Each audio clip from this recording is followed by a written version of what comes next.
So what's new?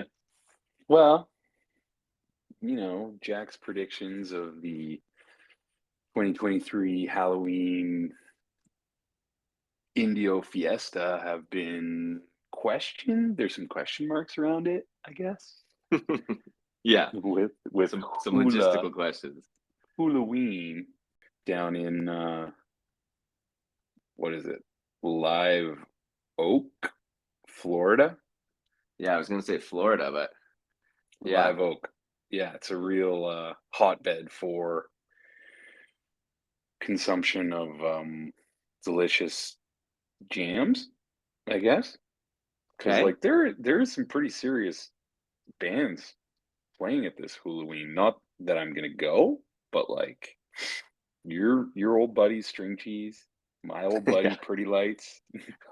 Yeah, but people have been jazzed about Pretty Lights coming back. Yeah, I know. Well, I mean, some of he puts on an incredible show. He really does. I I've never seen it, yeah, but I've heard Yeah, good things. yeah, very good, very good. On Jack this and the Dizzy. tangent, did you see Ohana Fest that got announced for September? Yeah, I am So definitely interested in going to that Saturday night. that's the LA. That's going to be the Goose Show I guess that's that why. I guess that's why that the we talked about. LA Yeah, is not on the tour sketch exactly. because they might have a radius restriction playing in Orange County. Old Coachella style, right? Like none of the Yeah. bands that play at Coachella are allowed to play in like a couple 100-mile radius for a specific time period around Coachella. It's in Yeah, their because they had that contract. San Diego and they had that Santa Barbara. Santa Barbara Bowl, and it's just like I feel like there's a stop in between those two that they could have done, but now we know why. Yep, yep. So, I mean, Buckle up. Yeah, it's gonna Saturday be a night. it's gonna be a short That's set the night. though.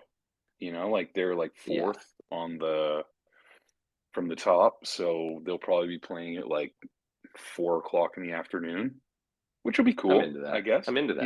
Yeah, Like on the beach. a daylight set on the beach with old Goostifer. Yeah, I'm into that. Yeah, I'll check it out for sure. Cool. Yeah, but But so things. Indio, But you think I Indio, think yes, that there's still an opportunity. I think there is too with Power Trip happening, Right. right? Right, which was Uh, the premise that you led with. exactly. So now we're probably narrowing down the time period if it's actually going to happen. Early Yeah. mid October Yeah. around Power Trip, they Yeah. could be jumping on that stage for their own single stage event at the old polo grounds of hollowed polo grounds of Coachella. So stay tuned. Yeah. Still possible. Still possible. For Halloween, not likely. But for it to happen, I'm not closing the door on it just yet. Yeah, let's keep an open mind. Yeah, for sure. I've got an open mind. You know me. What's your newest fish plan? I mean, I know you had well laid plans before, but things can change fast. Anything new? Well, things do change fast. Like when things are coming up quick, you got to check your schedule and see if, there's last minute. I'm sure many of our listeners do the same thing. If the opportunity arises, there's shows happening, you're booked for one or two, but there's a few other that you've had your eye on. Yeah. Push comes to shove, it's coming down to the wire, and you're thinking to yourself, this could be the last chance I get, to see him come around these parts. I've decided I'm going to go to a couple nights at the Greek. Not all three, Oh, just two of them. just two.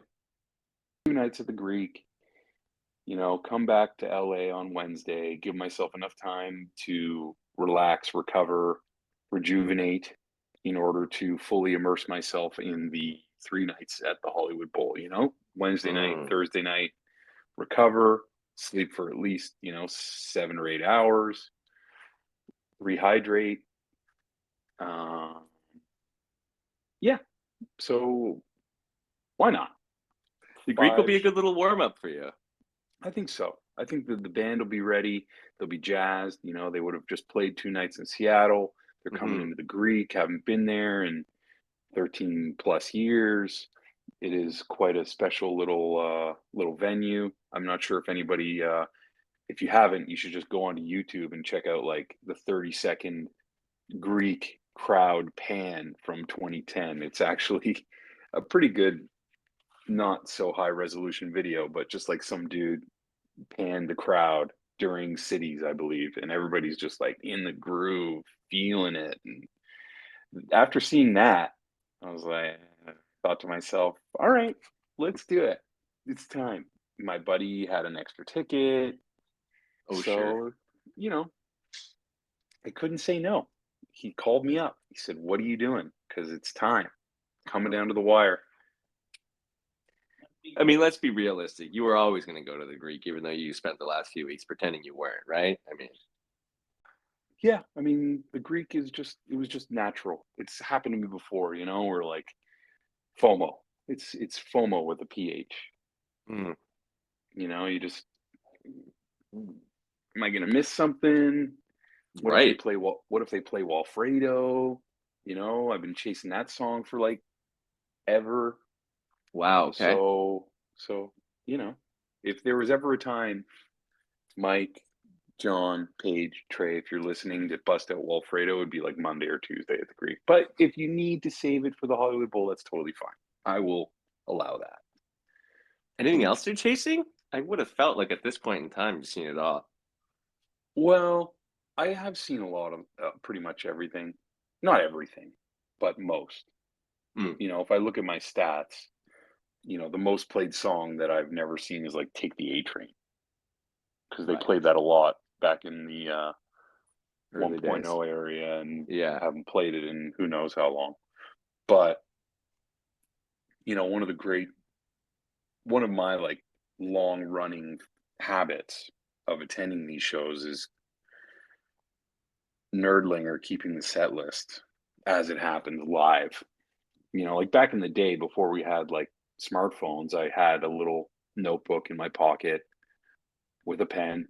So you're writing down songs. Yeah, I'd write down songs, just so I could recollect and relive immediately afterwards and just remember what had gone down, whether it was at set break or right after the show or in formal discussions and roundtables that would occur, in the short term afterwards. Because yes, there was like Gadiel.com where he posted set Yeah. lists, Pretty but it quick. wasn't immediate though, it wasn't like at the bar after the show where you could like go on your phone and check the set list. And it was also like because I'm a bit of a journaler, I guess. I like to keep journals, but really just my journals are fish set lists. I have found it handy because I can just check in with you and be like, what happened in the first set? And I'll Exactly. remember, you know, I'll remember the tent poles. But then you'd be like, nah, they played this, this, and this too. And I'd be like, I remember that. It is handy. It's I'm glad nice, you do it.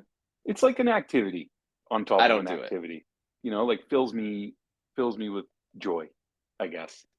And I used to do it handwritten, and I know that there are people still at the shows who have pads of paper with Yeah, pen, clipboards. clipboards, who are keeping track. But I have slowly evolved away from the pen and paper because I lost one of my notebooks, and Mm, that really, cut me deep. So then I started doing it in my memos or notes on my trusty old iPhone. And that opened up a whole new world because now, like in the Fingo style, of one of our friends who hopefully will be joining us one day, making songs out of emojis, so I can play the ooh. guessing game with myself afterwards. Like, Wait, so what? you take the set lists in your phone as emojis? Is that what you said? Well, sometimes if I'm really Right. feeling it, and instead of actually writing the letters, I'll like put together a few emojis that I think would present the name or the vibe of the song, you know? And Yeah, sometimes it's a combination, like halfway to the moon, I'll be like putting in a 1/2 in a moon. right. The song names as emojis is actually really fun.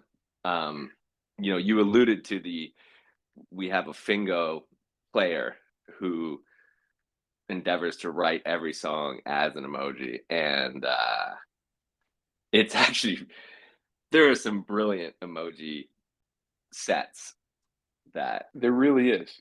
He has put together some incredible, uh, collaborations of emojis to actually come up with these names of songs. But like, to be completely honest, a lot of the time, I don't know what song he is doing, I right? vividly remember. I totally agree. Some of them are brilliant, and some of them I have no idea. And I vividly remember one was like the diamond emoji, a king emoji, and then maybe the map or something. And I was like, "What is that?" And he's like, "It's Tila. It's Julia Wilson's foul domain."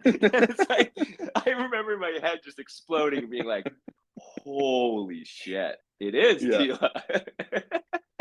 But like when he's making his Fingo board, he probably feels relatively limited on the songs that he has to select because Right. like you can't do them all, but somehow he has done an incredible job. Like, with the fist and the eye, or like a clock and the hot dog, right? For meat stick. Like he does like hood with like two glasses of milk in between an H and a D, and there's like the ABCD.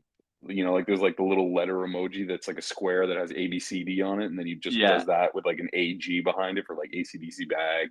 One of the first things I do when I get to the seat is I create my note where I, put the date and then I put the venue at the top, and that way I can reference my notes for pretty much every show that I've attended. I can just type in MSG or I can type in the date and it'll pop right up. It's like my own searchable database, and I don't have to go to fish.net, even though I Right. keep my stats on there too and I compare with everybody I know.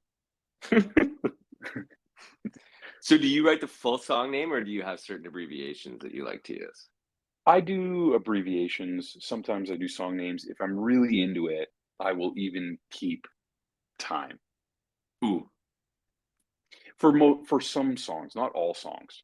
Like if they like, are I- if they're songs that I know there's the potential for them to jam, I'm not keeping exact seconds, but I will say like, okay, the show started at 8:08 and they open with Bathtub Gin. So then I will, I know when the show started, and then I'll just like look at my phone because I'm putting the next song in when they're done, and I'll just like see what time it is, and then I'll put that, you know, it, Bathtub Gin ended at 8:22, you mm, know. But then if they go into like My Sweet One and you're then not play tracking like that. Guella Papyrus, and you know, I'm usually not tracking those like standards. But like if I was at the Lawn Boy show, I would have messed that up big time, Yeah, definitely. Because it still right? is Lawn Boy, if you think It's about it always been Lawn Boy since. the whole time. I Yeah, know. it's all they play. Yeah, that's cool. So, like, abbreviations, like SOAM. Do you Yeah, go split open and melt or cinnamon mule? good question. I usually just write melt. Got it. That's clear. Yeah, Everyone or always asks, like in Fingo or anywhere, yeah, what soam do you mean? it's true. And some people try to like fit a soam in there and like don't really, you know, make clear what it is. But if I'm doing a soam, if I am putting soam, I have put SOA melt, right? But Soam for me is always melt. I'm just gonna same. go on record. So It's, Santa of a Mule is it's its own thing. It's not a It's song. mule. It's Mule. Yeah, it's Right. mule. Yeah. You know, I do like a melt, but if I do a soam, it's a melt. I agree. I am on the same page. And Fingo is another incredible alternate activity that goes on during shows, which I love and have participated in. I think the first time I did it was like Dick's 2011 or 2012. And even then, back in those days, we were writing it down on a piece of paper with pen and having like a folded up little piece of paper in our pocket. And we would circle them as they came out. But now, as some of you know, we play it on our Discord. We have a dedicated channel to Fingo, Mhm. and it is a boatload of fun. And there's all kinds of prizes you could win if you win Fingo, right? Plus, just the prestige, of being a Fingo winner is True. it's a proud moment. I have a hard time making cards before the shows, especially if they're East Coast shows. Like I forget a lot to play, and I want to. Like it's well intentioned. I love playing Fingo, but there's so many squares on the card, and the shows come at you quick from the East I Coast. know, but I find that there's so many squares when you start, but then when you're getting down to the wire and you only have Oh, like 2 or 3 squares left, you're like, can't think of a "Shit." single song. I know. No, you're like, "Which song should I put on here? Because I've got like 10 more I wanna put on," Oh, I'm always you doubling them know? up. Like when I get down to the end, I'm like, I know what I'll do. I'll put this on, and I look at my card, and it's like I already have gin up there. Oh, shit. Yeah, I'm always like, "Shoot, I only have like 2 or 3 more spots, and I've got like 5 or 6 more songs I think they're gonna play." So, if I don't get those on there, I might have some big regrets, and then I end up, like, taking songs off, putting songs on, really shuffling it about, and that ends up then I even have more regrets when they play the song I took off, you know? I like when we play. I like the Fingo, but then what's also kind of fun is like a bust out card when we do the bust out Fingo. So it's sort of you get to go on to fish.net and you get to look and see like, okay, they haven't played this song in 100 shows. Like maybe this is the one, but Yeah, it's and bust tricky. out cards last for a lot longer, Yeah, but those games they do go end, all like, tour. yeah, or even more. Sometimes they Yeah, go through tours, right? Like, yeah, for the sure. bust out game is basically It's a no long game. song is allowed to be on the card that has been played within the last 50 shows. Yeah, So, all songs are could be on the shelf forever, but when they do get played, just like adds a whole other element to the excitement. It was on your bust out card, and there are so yeah. many songs to put on bust out cards that they've Oh not yeah, played in the 50 whole shows. long tail. I know Yeah, that's the tricky thing about Fingo, right? Is just like zeroing in on the right mix of the 1,200 songs, right? What are the, you know, what are your top 20? What's gonna hit? And yeah, what I always fall afoul of, I will say, is I'm not data driven. I am manifest driven. So when I make a Fingo card, it's like I build a set list. I throw in a couple, bathroom breaks because they happen, right? I throw it, I do mix reality into it, but then I'm like, and they're definitely gonna pay gin, and then for sure we're getting an antelope in there, and yeah, I never win because mine's a little bit more fantasy. And instead, I need to be going like Ruby Waves, Mercury, 555, Mexican Cousin, 46 days. Like those need to be on the card, but they never are for me. I need to get better at it. yeah. I mean, I've definitely noticed that over the years that, like, especially newer players who are just jumping in, they're like putting the songs that they want to hear Right. on their Fingo card, as Yeah. opposed to the songs that like are relatively predictable that they're going to play, like a higher probability. Right. You know, like there's a very high probability, especially at the beginning of a tour, which you don't necessarily know exactly what direction they're going to go. You know, um, Yeah. like the Fingo cards for Baker's Dozen were hard because Yes. they were they didn't repeat a song, but eventually they played all the songs, you know.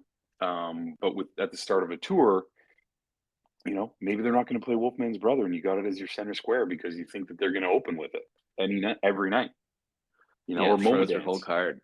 Yeah, like I there's a know. few songs that are in like the opener square circle that like you think are going to come out, like ACDC Bag, Wolfman's Brother, MoMA Dance, Free, that are all kind of high probability for openers.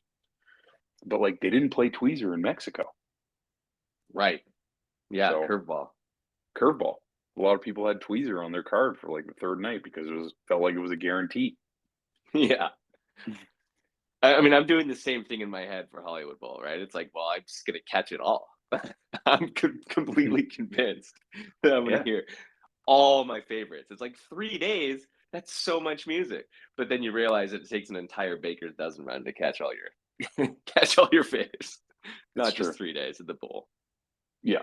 And by the Hollywood Bowl, the Fingo cards, or at least the game, will have taken some shape because Oh yeah, we'll know. we'll know what they've played. Like this weekend when we play for Seattle, it's possible that that game stretches into the Greek. You Yeah. know, we won't know. Yeah, it's early enough. Like this little run is short enough that we'll really start to be able to eliminate, which you can't do over like a summer tour, right? You need to start along the way, kind of bringing stuff back and being like, okay, seems like they're playing like you said, MoMA or whatever, right? Like that's probably coming back because they haven't played it in like 6 nights or something. But this Yeah, little run might be more of like an elimination run, right? Because if they play that tweezer in Seattle, it's not coming out at the Greek, right. and might not come out. Might not come out at the Hollywood Bowl. It's going to be interesting watching the next few days as I slowly die inside when they play things that I'm like, oh no, it's like 5 shows. Like, will they bust it back out in 5 shows, or am I crossing that off my list for the weekend? But anyway, Yeah, you never know. I mean, that's the yeah, great thing that we've said so many times with this band. You never know what they're going to do. They could just like open with Tweezer Reprise in Seattle and close with Tweezer the third night of the Hollywood Bowl. I know. I can't wait. Yeah, me too. We'll buckle It's up. it's coming up Time is quick. now. Yeah, We'll get to mission's see some clear. stuff in the next couple days, and then we'll the Greek is going to be fast upon you, and then buckle up because a lot of people are coming into LA, so it'll be a bit of a bit of a party. Yeah, hopefully our next episode we would have enticed some, guests to come in and join us while they're in LA. Yeah, All the riffraff that rolls in to town. yeah, we're Maybe trying pull to a get few some in off the riffraff on street. the pod next week. Yeah, pull some guests in. You're like, you Some look heady. wooks. Yeah, Pull a wook in off out of Hollywood and Highland. yeah, cool, Very man. close to our recording studio. Very close to the Yeah. professional hi-fi recording studio. All right. All right, let's Until wrap next it time. and enjoy.